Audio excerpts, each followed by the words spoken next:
Welcome to the Average Nobody's Podcast, the ultimate home for wrestling enthusiasts, beer drinkers, movie quoters, and pop culture connoisseurs. Here are your hosts, Matt and Ryan.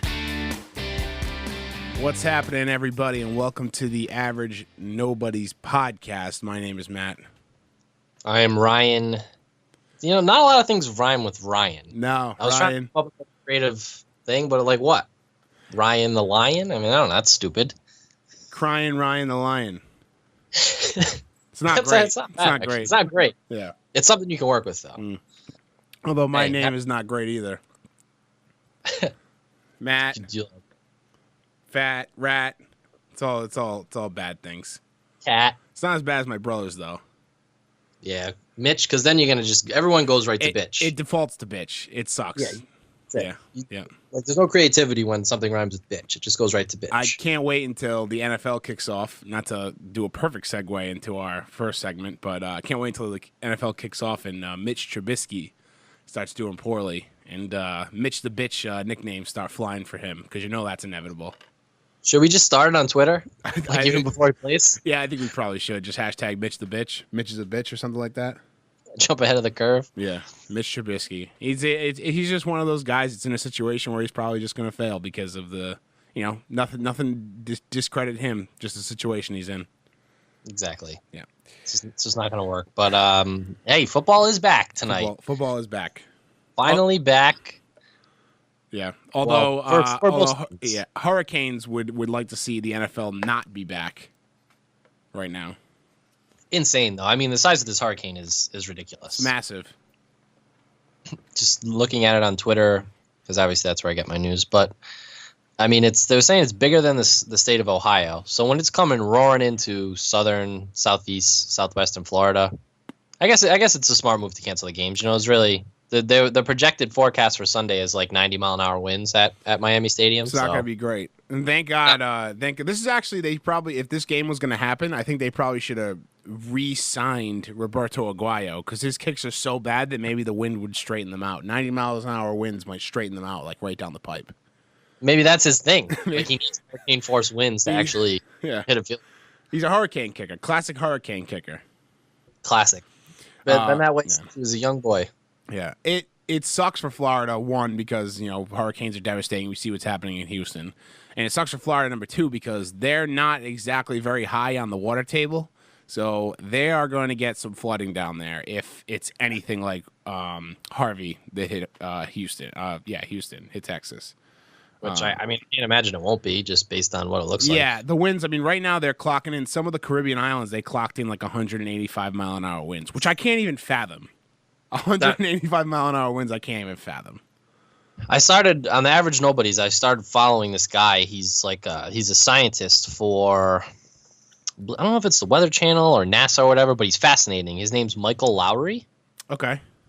Twitter handle is at Michael R. Lowry. He's a scientist. He's on the FEMA task force. I think he works for the National Weather Service.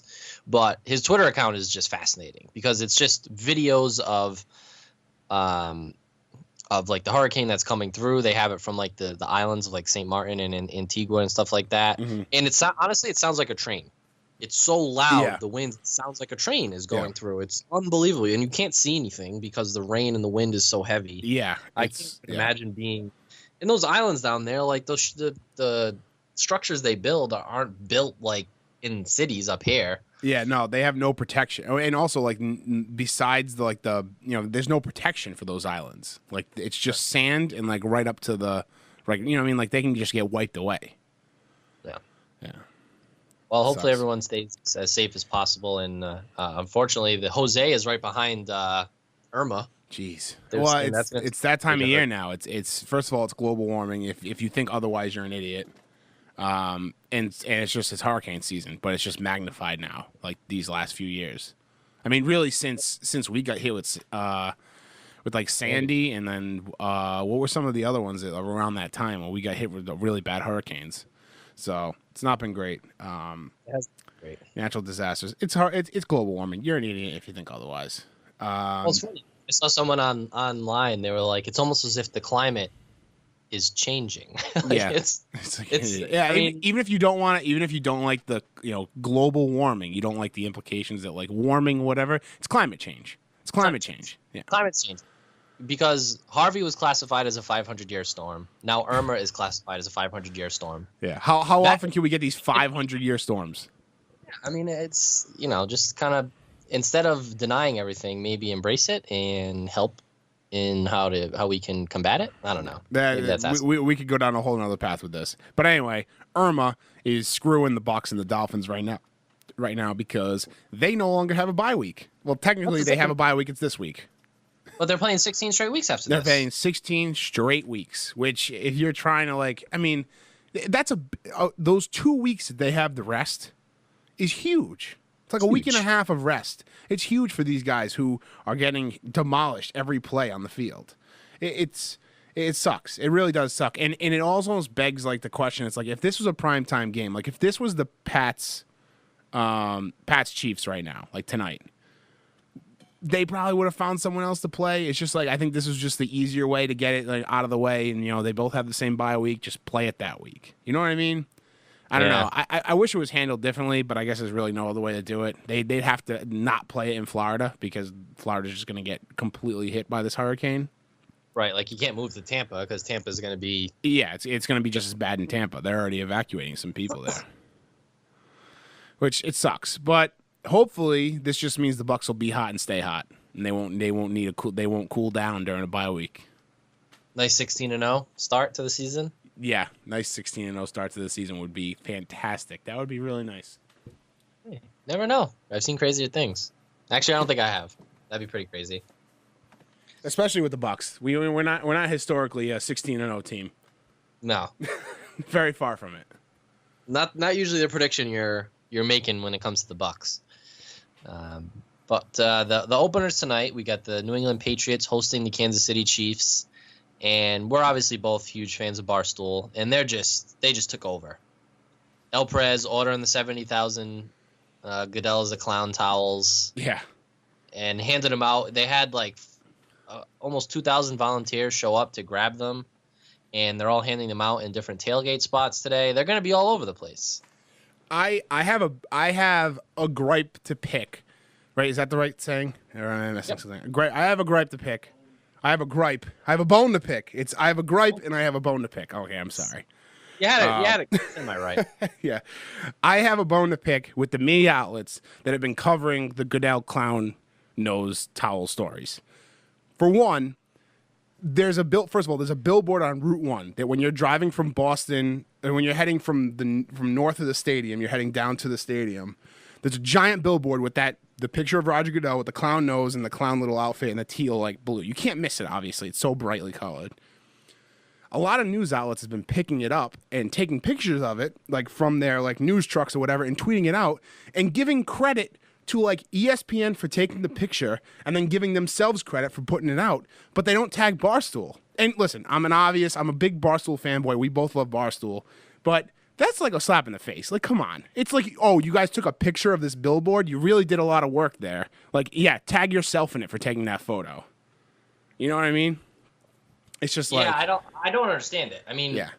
Everybody has been avoiding. They've all been avoiding saying Barstool's name. Sal Paolantonio did a report today, and he was talking about the towels, and I'm pretty sure he either had a towel or showed a picture of it, had the towel in his hand, and was like, these towels will be waving tonight. Did not say anything about Barstool, didn't show Barstool, and I understand, like, I guess you don't want to advertise another product, but this story is huge. It just didn't happen on its own. El Prez, like, this is his brainchild. Like, this all comes from him. So it's like Barstool should get some of this credit. It's like they're just blackballing them and just like not giving them any of the credit. Yeah, well, they're making it seem like some random guy put up that billboard, and some random, the fans got together and decided they're all going to bring a towel. Like, no, yeah, like, this is a huge undertaking that he put together. And it's, like you said, it's years in the making from when the Brady stuff came out, when he got suspended. Like, El Perez was going to get his revenge, and tonight is the night he's getting his revenge. This clown nose Roger Goodell picture didn't just pop up yesterday. They've been selling these T-shirts for over a year now. For almost 2 years, I think. They've been selling it for a while, and that billboard's been up there for a long time. Yeah, it's been up there for a while, which I'm assuming they probably bought it for a month because it's been up there for a while, and that's usually like what the buys are, which it's a lot of money, and that's not like a low traffic area. I bet they spent probably close to $30,000 on that. Yeah, that's Route 1. I mean, yeah, and then they spent another 70. They probably spent $100,000. They're probably all in $100,000. They spent $70,000 on the towels and $30,000 on the billboard. And I think the DraftKings also helped buy some of the towels because they're doing that $1 billion. Giveaway. Yeah, it's so cool. It's so smart on them. Yeah, and now there's reports coming out that Roger Goodell is not going to be shown on TV. Did you see this? I saw that. Yeah. I think that's official. Yeah, he's going to be running and hiding. Oh, man. It doesn't matter. Whether he's on TV or not, it's still going to be sweet for, like, Pats fans. It's still going to be sweet for Barstool and Prez. Because seeing all those towels, there's not going to be a moment where a camera's going to pan to this, even if you get 1 in 5 people with the towels, you know, and there's enough for the whole stadium, you're going to see the towels. They're going to be everywhere. There's no, they're not. You're not going to be able to avoid that. There's just too much manpower. Too many people are on board with it. Yeah, like you're not. People are going up to the people in the tailgates and grabbing them. Like they're not like forcing people like take this towel and people like I don't know. No. They want it. They want to. Everybody wants. I would imagine even Chiefs fans would want this towel. If you're a fan of Barstool or just it's a cool item to have. Like who's going to be like, no, I like Roger Goodell. I'm not going to wave this flag. I'm not going to wave this towel. Like maybe his immediate family. Maybe. maybe. But didn't his nephew or something say he was a dick? Right? Yeah. Didn't his own nephew come out or his cousin or something? His little cousin? I don't know. I mean, yeah, you have to either be paid by him or possibly his immediate family. But other than that, I don't believe it. Yeah. No, it's going to be awesome to see the teal waving tonight. The teal Goodell clown nose is going to be awesome. So, Ryan, let's just get this out of the way. If I was going to ask you who you had in the Super Bowl, you would obviously say the 49ers, right? Because our fandom, and I would say the Bucks, just because of our fandom runs deep. We console each other in tears every year. But we have to be realistic here, okay? Although I think the Bucks are in a good position this year. Who you got for AFC NFC? Who do you think is going to the show, the big show? I'd be. There's not a word strong enough to convey my emotion if the Patriots did not make it out of the AFC. They're favored to win every game this year, and rightfully so. Even losing Edelman, they just put Malcolm Mitchell on the IR. Well, not on the IR. Yeah, maybe the IR. So he's out for at least the first 8 weeks. But they're just so talented. I mean, they seem to have gotten stronger in every phase of the game. Yeah, which is crazy. Like they lost LeGarrette Blount and they added Gillislee and Burkhead. Yeah, well, I think the way they run their running backs, and actually not even run, just the way they operate their running backs, that running back core is one of the best in the league because they don't have a workhorse. They don't have a guy that totes the ball 25, 30 times a game, right? Like a Devonta Freeman or a Le'Veon Bell or even a David Johnson. But the way they work the running backs into the system, they have the best running. They don't even have to be the best running backs. They are just so talented on their own. And the way that Belichick works them into the system, it's just they're unbelievable. And to add Gillislee, get rid of Blount, you know what I mean? It doesn't. They're not even going to miss a beat. They're not going to slow down at all. And everybody's going to be fresh because you still have James White and Deion Lewis. Yep. So, and I mean, it doesn't hurt that. If the running backs aren't doing the job, we'll just rely on Brady. Oh, not bad. Oh, just Brady, you know. And then, like what you said, like so Malcolm Mitchell will return eventually. But even without Malcolm Mitchell and without Julian Edelman, you have Brandon Cooks, who is arguably the best receiver on the team now, right? Yeah. Even with Edelman healthy. You have Chris Hogan, who came on strong at the end of the season last year. Danny Amendola, who always steps up when he needs to. In big spots, he always steps up. So it's going to be, and of course, Rob Gronkowski. When he's healthy and on the field, he's the best player in the NFL. Ridiculous. It's not even close. He's the best player in the NFL. Yeah, so I like you from the AFC. It's got to be the Patriots. It's got to be the Patriots. Got to be the Pats. And then the NFC, I mean, you got a lot of good teams. Like I'd narrow it down to Atlanta. I mean, Atlanta's still going to be very good this year. Yes. Probably should have won the Super Bowl last year. Yep. But 23, they'll never forget. And then, I mean, Seattle's defense is scary good. Yeah. Like that Sheldon Richardson trade from the Jets is I mean, their front seven is just unreal. And Yeah. if Russell Wilson is healthy, the only thing is they don't have any running backs. Like, they got Eddie Lacy, who, I mean, might as well, like, have me out there. Yeah. This will be the last straw for Eddie Lacy. If Eddie Lacy doesn't perform this year, then he's done. He's had a bad done. preseason. Yeah. It's not gonna be. I mean, I know it made weight, but they have who's CJ Prosy? How do you say his last name? I think it's Prosy or Pro. I don't know. Anyway. It's Proise. Yeah, but no one really notable since Marshawn's been gone. But you're right, their defense is great, and they also get back right. Was Earl Thomas was the one that was hurt last year for most of the year? Yep. I mean, Yeah. So they do have a good defense, and that front, like you said, that front four too is nuts. Yeah.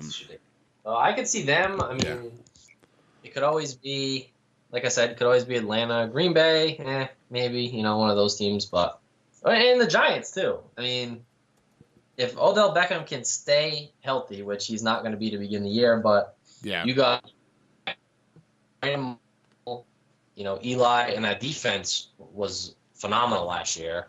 Yeah. So if Eli cannot be awful in kind of scoring that defense off the field, I think they'll be tough too. What about you? You broke up a little bit, so you were saying Brandon Marshall. I think that's the name that you said when you broke up. You were talking about Brandon Marshall. Yes. Yeah, so Brandon Marshall is a great addition to that team. With him and Odell on the field together, Brandon Marshall is great on his own too. He's not even just like a distraction player. Like some other guys, like when you bring a veteran in like that, he ends up being like, you got to watch out for him. Here's the young guy catching all the balls. He's very capable to catch touchdowns on his own, obviously. So I mean, if I had to pick, I'm gonna go Pats Giants. Pats Giants. I like the Seahawks. I really like the Giants in the NFC. I think I'm gonna go with the Cardinals, though. Ooh. That division is very competitive. Mm-hmm. Very competitive, even though you have the lowly Rams in there. Yeah. But I think they're very competitive. I think that David Johnson's going to light it up this year. I think they're just going to be a big surprise this year. I have a feeling they're going to go far. I like that. I actually just picked up Carson Palmer. Yeah, I like Carson Palmer a lot. He's old, but he can still throw the ball, and he's got a good, reliable check down in David Johnson who can really do it. He's great on all sides, like running, blocking, running, catching. He can do it all. I really like the Cardinals. I think this is and they have a great defense. Two of the best corners in the league. So. And you still got Larry Fitz there. John Brown. Yeah, Larry Fitz is still productive, and like I was saying, the cornerbacks, Patrick Peterson, who's a freak, and then the Honey Badger. And they're both healthy this year, I believe, right? One of them went down last year. They're both. So I like the Cardinals this year, but you're right. I think the Giants are also a good pick, and the Seahawks are scary as well. With their defense. But yeah, those are my picks. Obviously, like I said, I want the Bucs to at least make the playoffs. I don't know if this is the year they can make a run to the Super Bowl, but I think this is the year they finally get back and make a little noise in the playoffs, hopefully. I like it. I hope so. I like the Bucs, Yeah, me too. This is the year Jameis takes a leap. Yeah, this is the year he has to do it. I mean, he has to make the next step. He can't just be. I mean, he was great last year, I thought. He has to be better than he was last year. Has to be. There's so much pressure on these young quarterbacks. Yeah. Even like someone like a number one pick. Well, Jameis was number one pick, right? Mm-hmm. 1, 2. He was number one. Yeah, he was number one. Because even like Luck, people you don't really talk about him anymore. He's hurt a lot, and he's played okay. He has not played like a number one pick. He hasn't made the leap. I think this is a big year for Jameis and for Mariota. Yeah, I love Mariota. As much as I like, it was like that big debate that year with him and Winston. It was like, who would you have on your team, Mariota or Winston? And it was really tough because both of them had the ability to make that leap to the NFL. And I think and what ended up coming down to it is that Jameis had more of a presence and was more of a traditional NFL quarterback, stays in the pocket, is very has a very strong presence, and Mariota had that edge where he runs a lot and he's good on the move, but he's ended up turning into be a great quarterback for the Titans. So maybe this year is his time too to make that jump from good to great. I hope so. They both have a good amount of weapons too. Oh yeah, Jameis now has DeSean Jackson. He's obviously Evans. Cameron Brate was really, really good last year. Yep. I think they said O.J. Howard is going to be more of like a blocking tight end. Yeah, and until they can like really get him like worked into the system and see what he can do on the field, I think it's going to be more Brate catching the passes as far as tight ends go. But I really like O.J. Howard. He's very, very athletic. I love to see him on the team. So, how do you feel about Hoyer in the 49ers?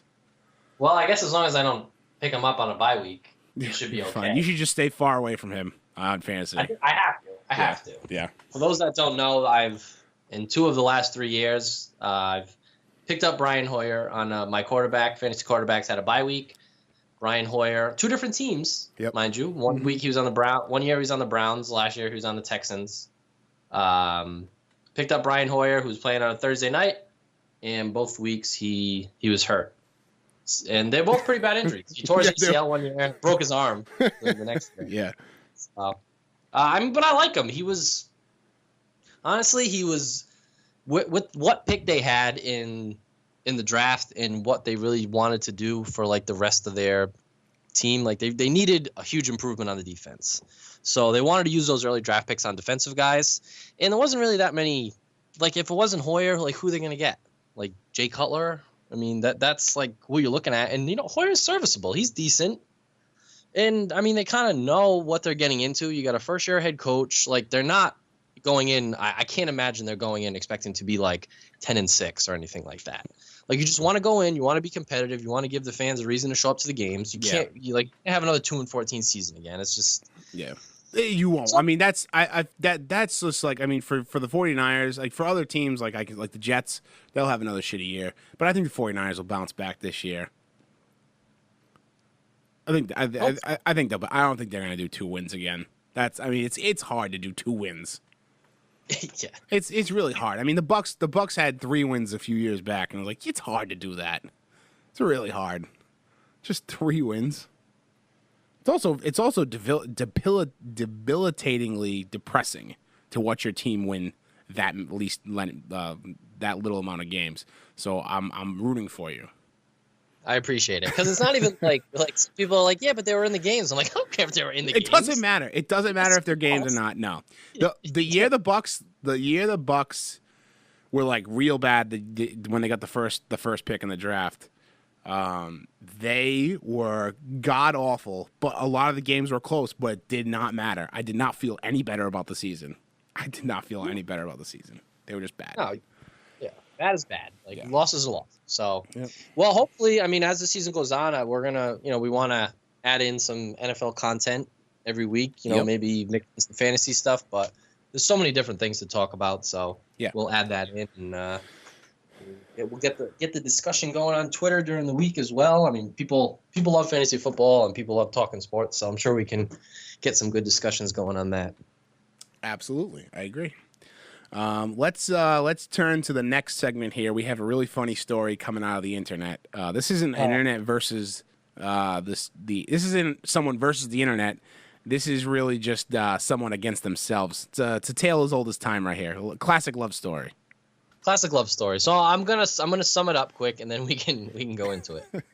So classic love story: girl meets boy, girl goes back to boy's apartment, girl takes a shit at boy's apartment, boy's toilet won't flush, girl takes poop out of the toilet and tries to throw it out the window, poop gets stuck in the window, girl gets stuck trying to retrieve the poop from the window gap, fire department rescues girl from window gap. That's a night. That's nuts. That's absolutely bananas. So this is a tricky situation, and I'm not defending this girl for throwing poop out the window because that's not what you do here in this situation. But I'm saying it's a tricky situation because it's a lot of pressure, and there's that huge stigma with pooping and whatever. When you're first either dating someone, what? It was a first date. It was a Tinder date. Yeah, so there's a lot of pressure. I get it, but throwing the poop out the window, I feel, is not the best move. It's not, and it's also not your only move. This isn't life or death here. I don't know. Like, I just, you go to the bathroom and then it must be just panic sets in. Oh, absolute panic. Yeah. I'll come right out and say it. This not on dates, but I've been at different people's houses. Like if I'm the first person, like the first time I've been there, or they invited me over for a party, and I had to, take a shit, and it just, you're very nervous about that flush. There's a lot of nerves happening. So if you flush that toilet and it doesn't go down, you have to immediately start thinking, what am I doing next? You already got to be telegraphing the next move. You gotta look to see if there's a plunger. You got to look under the sink to see if there's a plunger nearby. You got to be ready to go. So this girl just sprung into action. Just her instincts were bad. Instincts were real bad to throw the poop out the window. And not only to throw the poop. This is like something you'd see in a movie. Like how it progresses and gets worse and worse. The way I'm picturing it in my head is it's hysterical. It was obviously mortifying for this poor woman. Yes. But this would be a very funny comedic story. It would be hilarious. So obviously it went pretty well because apparently they're going on a second date. Is that true? So the article I read, and this was from the BBC. So this happened in the UK. I guess this happens in the UK. I don't know. But they interviewed the guy, and he said he thought she was a lovely girl. So I guess good for him. They're going on a second date. Personally, I don't know. I don't think I'd probably say, I'm sorry, this is where it ends. Yeah, it's tough because this is a bad start. This is a bad start. It's tough to come back from that, right? When you have poop in the mix, like poop out of the toilet. Like I don't care what you do in my bathroom. Everybody poops. But throwing the poop out the window, and then you probably smelled pretty bad as she was getting rescued because the poop was stuck in between the window and the wherever. I don't exactly know how, but apparently the poop was stuck. I'm assuming they had to smell that. She threw it out the window without noticing that there was like a window next to it too. It was like so it got stuck in the gap between the two windows. Oh, not good. Not great. I just don't I wouldn't be able to. I don't think I'm strong enough, like maturity wise, to get past that. I wouldn't be able to think about anything else. No, even if you guys hit it off really good, and maybe this was like towards the end of the night, and she had to use the bathroom, you just have to cut your losses here. You just have to move on. This is just one of those situations you just don't come back from. And maybe the guy out of not guilt, but he felt bad or whatever, Yeah. I don't know. But I'd like to see a follow-up on this to see what happens at the next date. Maybe the guy gets even and takes a shit on the floor in her bathroom. No, this isn't. Yeah. I don't know.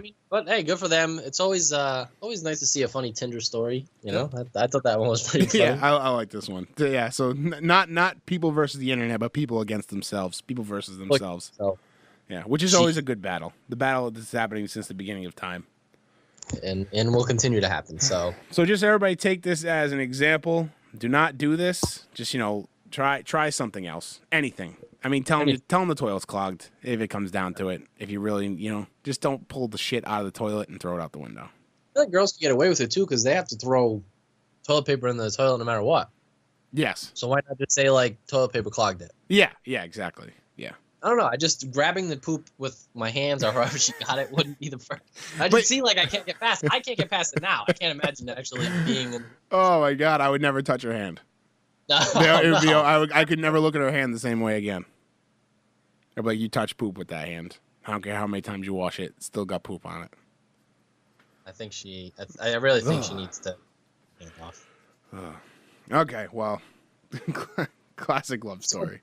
Before we get into the TV club, yes, we got a live podcast update from Mike Girardi. Who that? He's like an NFL reporter. Okay. I don't know what he is. Yeah, I think he is. Yeah, he's an NFL reporter, and he just tweeted that. Oh, I just lost it. Well, he was basically saying something about the towels getting confiscated by security. What? No. But I don't know if this is confirmed, if he's hearing this second nature. But yeah, he did tweet that. He said, "Oh shit, that sucks." Multiple reports of friends in the parking lot saying they're being told the Goodell clown towels will be confiscated. Oh my God. But there's people also tweeting him saying no one stopped at our gate, had the towel in plain sight. I walked right past in mine in plain view. So I don't know. I really hope they're not, because that's ridiculous. You can't really do that. You can't. It's nothing obscene. Like it. I mean, they literally couldn't be more innocent. It really couldn't. Like, I'm sorry that he put a clown nose on your face, but don't be a clown. People are gonna have to. They're probably gonna have to like hide them. I wonder. That's gonna be so tough to take a towel away from someone. There's no like under what rule are you doing that? Yeah, that's the thing. Like, it's not like it has swears on it. No, it doesn't. You know, it's not like it doesn't say "fuck Roger Goodell." That's right. Bullshit. That's bullshit. You know what though? It's gonna make noise either way. That's the thing. It's gonna be publicity either way. False information, but yeah, I mean, there's really no. I don't know. There's no excuse for that. So hopefully it's false, but that's a live update. It's a live update on that, and I'm sure there'll be more throughout the night. But do you want to get into TV Club? Yeah, let's get into TV Club. I'm actually really excited now because I thought we were gonna have trouble finding something to watch next, but the Deuce just walks right into our living rooms. And just absolutely, I mean, as far for me, absolutely dazzles me after my Game of Thrones hangover. Absolutely, same here. Yeah. So we got it's called The Deuce. It's the newest drama on HBO. So the season actually premieres Sunday, but it's been on HBO Go for a couple weeks. They did an advanced premiere just to have critics and fans check it out. And so the pilot episode's up now. It'll officially premiere, meaning it'll still be on this Sunday. And then subsequent episodes to follow. But it was created by... Did you watch The Wire? I didn't watch... No, not yet. I plan on it. The two creators of this are David Simon and George Pelecanos. And Okay. David Simon created The Wire. George Pelecanos was a writer on The Wire. Okay. So they were two heavily influential minds in that show. And they basically just took like the grit of 2000s Baltimore and put that into 1970s New York City, which I loved. It's just fascinating. Like I find myself, I had to like rewatch certain scenes because I'm just mesmerized by the aura of it, just like the scenery. Yeah, like it shoots everything up. It was so cool. I'm always super impressed by period pieces like movies and TV shows that are set in a certain time because it takes so much skill. Not only do you have to have like cars be correct, you have to have wardrobes be absolutely correct, you have to have billboards be correct, you have to have, for New York, the skyline's different. Like it looks totally different. There's a scene where they're driving or someone's walking through Times Square, and it obviously looks totally different than it does in 2017. So it's so fascinating, and a lot of that's done with CGI, I know, but it's still tough when you have to you have these posters everywhere up and down these New York streets, and every car is different, and everybody's dressed a certain way. I love that. It's such a skill on its own. Not to mention, this is like a really high budget HBO show. This is probably they're trying to make this one of their next flagships. Because they have, I mean, I want to talk a little bit about the people behind the scenes first before we get into the actual episode. Go for it. Yeah, because Simon and Pelecanos, like I said, were involved in The Wire, so there's a familiarity there with HBO. So giving them kind of, giving them almost free reign as to create what you want to create because they're so good at creating characters and kind of putting you in that time frame of New York City during the 70s and 80s. Yeah. And for the people who don't know, the Deuce is a nickname for like a street in New York City that basically had all the prostitutes and porn theaters and all that type of stuff. Was it 2nd Street? Is that why they call it the Deuce? There's 42nd Street. Oh, 42nd Street. Okay. Yeah. Okay. So I'm not sure why they exactly called it the Deuce. No, I mean, for Deuce. Yeah, I mean, it makes sense. I kind of a little bit. I don't know. And the show is going to kind of examine the legalization or the rise of like the porn industry in New York City, and you can kind of see that in the opener. Yeah, because it focuses heavily on prostitution and pimps and like their role in this world. Mm-hmm. And it was written by Simon and Pelecanos. They co-wrote this episode, and it was directed by Michelle McLaren, who has directed tons and tons of TV shows. She does Game of Thrones, Walking Dead, Breaking Bad, Westworld, Better Call Saul, Leftovers. So if those shows sound familiar to you, there's a lot of HBO shows in there. Yeah, so they brought in a heavy hitter to direct the first one to make sure it's done, a safe bet to make sure it's done right. Those are like huge TV shows that don't have small budgets. I mean, a few out of them. I mean, Walking Dead, the #1 show on TV. You got Game of Thrones, Breaking Bad, which is one of the most beautiful and well-directed shows that I've ever seen. And I haven't watched Westworld, but I've heard great things. And then also the same thing with Saul. This is that's a hell of a list of shows you've been directing and produced. And I think you can kind of tell too, because like the scenery, like you want to make sure the scenery and the cars and the skyline and everything isn't lost on this. Like you could bring in a smaller or a lesser known director who isn't used to doing things on such a big scale. But then I think some of that scenery is lost in some of the shots. I agree with you. She's getting the characters and she's getting the scenery as well. So yeah, I thought that was really cool. So that's kind of the behind the scenes of who created it. And I mean, as far as the episode goes, what are your thoughts on it? I thought it was a really good introductory episode to this universe. Yeah, it's tough. I really liked it. Shows like this with like a ton of characters and a ton of storylines going on, it always takes me a couple episodes to get everybody's names down, so I apologize ahead of time if I start calling people by their actual names rather than what their names are in the show. I don't know either. It's I tough. I just know James Franco's character. Yeah, right. Yeah. So I really, really liked it. I was like kind of hit or miss on it. I was like, it's going to be all right. But as soon as I turned it on, I just was like sucked into this world. Everybody smokes because this is a time where if you're cool, you're smoking, right? I mean, you really get sucked into this world. Like you can smell the smoke, you can smell the alcohol on people's breaths because everybody's drinking. It's set 99% in bars. And it's like you feel like you're there. Like there's no characters that are like, this guy would. It's like they're all sleazy looking. They're all I gotta put this out there right now. I don't think, as far as the job goes, I could be a pimp, but if I could just be a pimp and dress like a pimp, I would be okay with that. Fly as hell. Oh my God. Like there'll never be a time in history where people dress like that again. Like that stuff is not coming back, and it's a terrible shame. It's an awful shame. Because like to dress like that and to also fit in somehow is a modern miracle. I see like the scene, one of the first scenes where who's like the main character pimp, or the one at least we follow the most, where he picks up that the girl from Minnesota, Lori. His name's Gary Carr. Yes. I don't know his name. Anyway, his like outfit at that bus station, or like I assuming she comes in on a bus, right? And she's there at the bus station, like trolling for new girls to pimp out. Everybody else is dressed like 70s wear, but they just like stand out like sore thumbs. But everybody else, like nobody else is giving them eyes because that's just like what people wear, like 3-piece suits, all these colors, these wild like alligator shoes. They're like a bunch of different colors. Nuts. Want to hear something crazy? Tell me. So that guy is a British actor. Really? Isn't that amazing how they can just adopt these type of accents? I don't understand it. It will always blow me away. It's wild. It's wild. Born in London. That's crazy. And one of the reviews I read, and this is again going to tie heavily into The Wire, but it's just because of what I think of when I think of David Simon and stuff. But he plays the kind of role, as far as charisma goes, like his pimp and everything, reminds me a lot of Idris Elba in The Wire as Stringer Bell.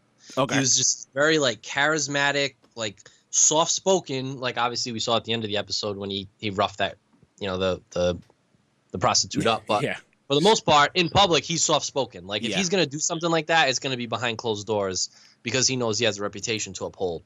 So that's a very interesting character to me because he has a set of morals when people are looking. Yeah. But he's not afraid to slice somebody up and basically tell her to or kill her. Yeah. But only when he doesn't think anybody's watching. It's that classic mantra or saying like speak softly but carry a big stick. It's quiet, unassuming, like you don't have to raise your voice to like get your point across, and it's because everybody is scared of you. Essentially, that's what comes by. Also, the stabbing in the armpit, odd move. It's an odd place to stab someone. I'm assuming because he doesn't want her to look cut up. Right. It makes total sense. Yeah. You don't want to. You don't want to cut her face up. That might hurt your profits. Ooh, I'm not gonna choose her. Yeah, that would be bad. So that's an interesting point. James Franco character or characters, right? I want to clear something up here. Does he actually have a brother? Yes. Oh, he does. He does. I'm sorry. That's not the question I want to ask. Okay. Sorry. I know because they walk in together and they start talking to each other. Them two. It's always interesting. Like what brings to mind is like the movie that just came out, Alien Covenant. In that, Michael Fassbender plays two androids, David and Walter, and they have an interaction with each other. And there's some parts in the interaction where you can tell that, like they're obviously not in the same room together because they're one person, right? But the scene where James and what are the two brothers' names? It's Benny and right? Is it Benny? Frankie and Vinny. Vinny. Frankie and Vinny. Okay, Frankie and Vinny. Whatever. One's Frankie. I can't remember. It's either Benny or Vinny, the second one. When they walk into the bar and he's on one side of the bar and they're tending bar and you can see his reflection in the mirror, it's so spot on their like interaction with each other. They just must have hit it just right, or they must have like a new technique they're doing for filming these scenes because it's amazing. It really makes me feel like there's two James Francos there. Yeah. It doesn't pull me out of that area for a second, not for a second. And even in a big budget movie like Alien Covenant, I didn't buy it at some points. You know, like he snatches Vinny, I think, right? Snatches the money. No, whoever's behind the bar. So Vince is the bar manager. Yeah, Vince grabs the money out of his hand, and Frank, it looks. Frank's the gambling brother. Yes, the gambling brother, who's not at war. No. Yeah, just trying to get. It's just wild, man. It's so immersing, and HBO does this really well. Something I wish like AMC and The Walking Dead would do well. They carry different storylines in one episode so well. Mm-hmm. You have the pimps, you have the barkeep, you have James Franco's character, and you have Candy, who is oh my god, why can't Maggie Gyllenhaal. Maggie Gyllenhaal. Prostitute without a pimp. Yes, prostitute without a pimp, which probably can be pretty dangerous in 1970s New York. Not ideal. Not great. So, but she likes to, she's a strong, independent woman, even though she's not taking care of her kid, from what we can tell. Yeah, not the best mother in the world. Mm-mm. But it's cool because you're already introduced to all these different characters. Mm-hmm. Like you got, like you said, you got Vincent Frankie, you got Candy, you have the multiple pimps. So Gary Carr is the one we talked about earlier. Yeah. The other one, his name is Larry Brown, the character. Yeah. And his name is Benga Akanagbe. Okay. But he was in The Wire. Okay. So he plays the other pimp. He plays the pimp who's like waiting up really late for that girl who was just watching the movie with the guy. Yeah, which is weird. But in The Wire, he plays this like stone cold assassin. Oh, really? Who just like barely talks. He's just like an insane presence on screen. But he's just like, very straight face, very like, I'm gonna murder you, that type of stuff. But so it's kind of cool to see him play this type of guy. I thought he was really good in the role in the first episode. Yeah, I think all those guys. He kind of feels for that. Her name's Darlene. Yeah. That one. She's the one who like has the big fat guy who like hits her. Yeah. But that's like part of his thing. Yeah. Like that's what they pay him for. Yeah. I don't know. But it's great. It's just such like a fascinating look into that. Yeah. Seedy, like gritty underworld of stuff that if you grew up in that time, you just like pretend it didn't exist. That's how people were back. Yeah, you just didn't acknowledge it. Yeah, and then you got another character from The Wire. I don't know his real name, but he was Bob in The Walking Dead, right? He was in The Wire as well, right? Yeah, that's Lawrence Gillard Jr. was his real name. Yep. And he was I always mix him up with Bodie. His name wasn't Bodie. It was D'Angelo. D'Angelo Barksdale. He was a cop in this one. I love the scene where they pull up to the shoe shine booth and the pimps are getting their shoe shine and like, the cop hops on and gets their shoe shine. What a time! Getting your shoes shined? Like that would be amazing. I got these guys at the mall who want to sell me all these cleaning products for my sneakers, But if there was actually a booth where I could sit down and you could clean the sneakers on my feet and it costs a few dollars, I would do that every time. But these guys are trying to sell me. I don't want to clean my own sneakers. That's the whole thing. Right. I'm not. But you also don't want to be bothered by that type of stuff either. Yeah. Like these people go clean your shoes and move on to the next person. Yeah, That's it. there are people who were born, lived as shoe polishers as a career, and died. Like that was their life's work. That was their passion. That's what they did well. Like they were. It's like almost like. And it doesn't happen that much anymore, or like you see like classic barbershop movies where it's like the barbershop's the place to hang out. Like it looks like this shoe shine spot is where these pimps hang out sometimes during the day, getting their shoes nice and polished. So I just like little things like that, because that's not something, if this was taking place in 2017, you wouldn't have something like that. No. Right? And like there's really no phones. Yeah, they're all talking. They're all just talking to each other. Like, and the banter is hilarious. Cool. I don't like that. And like, where when they're trying to find Frankie, the brother, like, where is he? Like modern days, I'll send him a text. Yeah, but then it's like, I don't know. He could be anywhere. Who knows?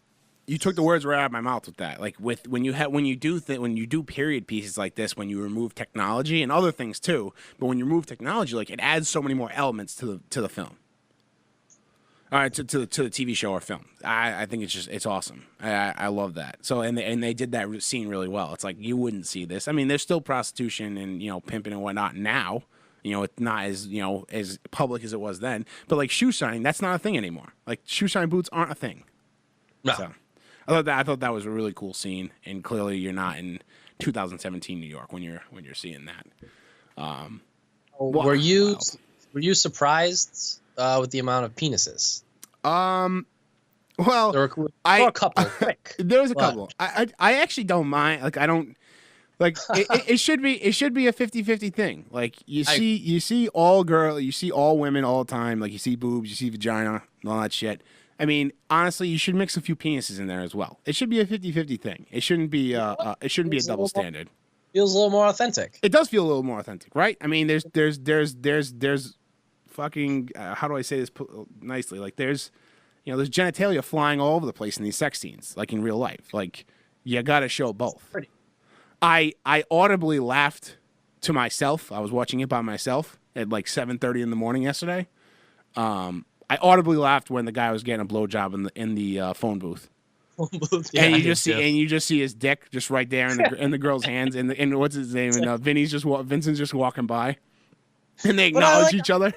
Like kind of like I don't know if enjoy is the right word, but like it makes sense. Like if we're looking at it from Vince's perspective, like that's what he's gonna see. Like it's it was like, and he just like, hey, what's up? Whatever the hell his name was. Yeah. Or the guy's like, what's up, Vin? Yeah. What a life.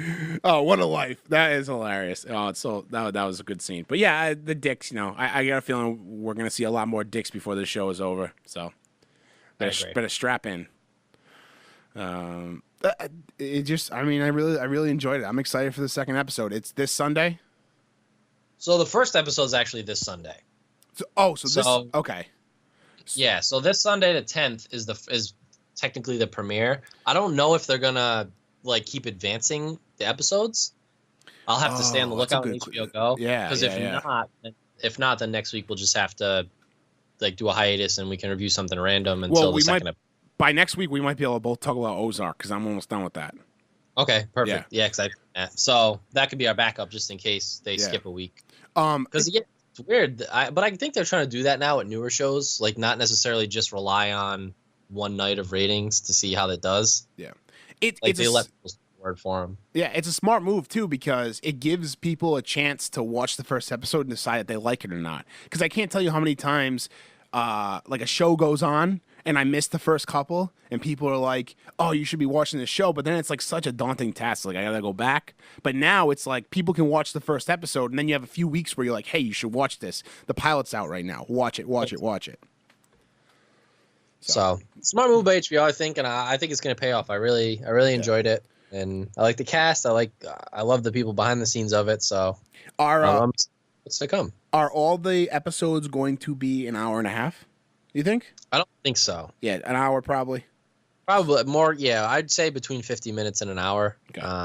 I think for this one, which is good because you know what, that pulled me. I don't know if you ever watched Vinyl. at all? I didn't. The Scorsese one with Bobby Cannavale. Like that was, I mean, that had just like my name written all over it. Love obviously Scorsese, and like the Rolling Stones were the music supervisors, and Bobby Cannavale was in the lead. But literally every episode was between an hour and a half and 2 hours, and it's like, I mean that's a lot. I mean, it's a commitment. It's a commitment, especially to a universe you're not used to. Like it's one thing for Game of Thrones to come in season 8.